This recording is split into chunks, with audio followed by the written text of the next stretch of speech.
Thank you, Brother Todd Yeary. I'd ask Ms. Jackie Smith to please turn around and wave again. That is so inspirational.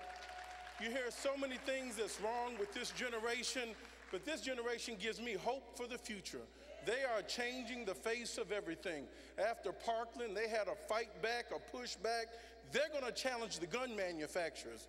Not the previous generation, not my generation, but the millennials are here to stay, and I thank God for them.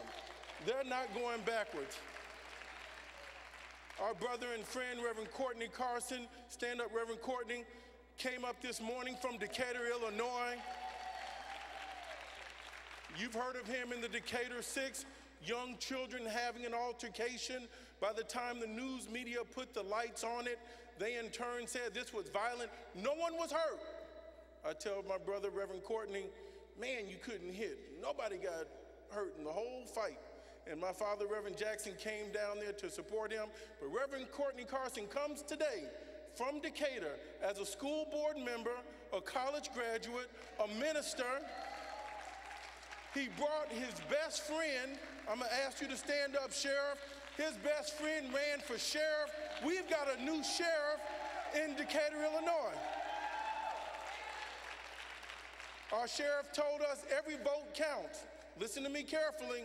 When they did the final tally, he had lost by 99 votes, the sheriff. But guess what? They did not count the absentee ballots. He's the sheriff today by one vote because 100 absentee ballot votes came in for the sheriff. So I don't want to fix the blame, I want to fix the problem. I'm so tired of people sitting at home complaining, and I hear it all day, every day, brothers and sisters. Rainbow Push ain't doing that. NAACP ain't doing that. Urban League never did this. Your father, Jesse, he ain't this and he ain't that. What have you done? When are you going to get involved? When are you going to get engaged? What are you going to tell the good Lord you've done? In conclusion, as we talk about the season, my father always tries to put a reason and a meaning for the season of Christ. Joy to the world.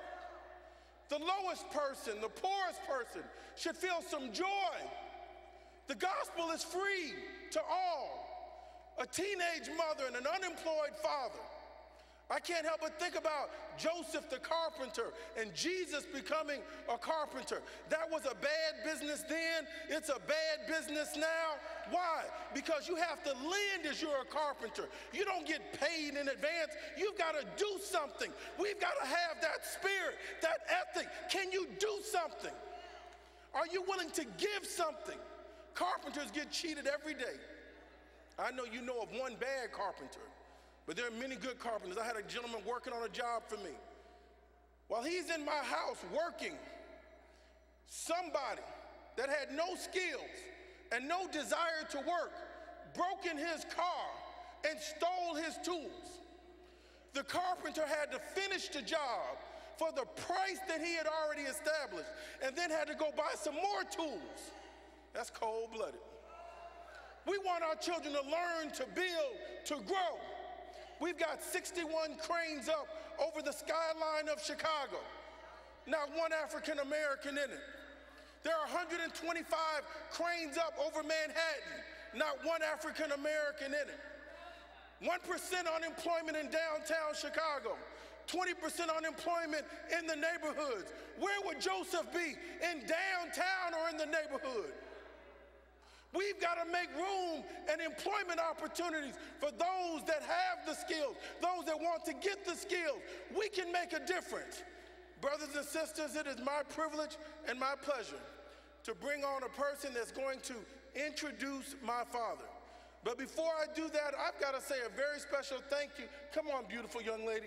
I need Dr. Stan Hill to come forward. It's Christmas season and this is on my heart. You can see the judge on the bench in the robe, and he's a fine judge when he's all dressed up. But here's a judge that comes down to Rainbow Push every Saturday, who comes here after work, after he gets off the bench.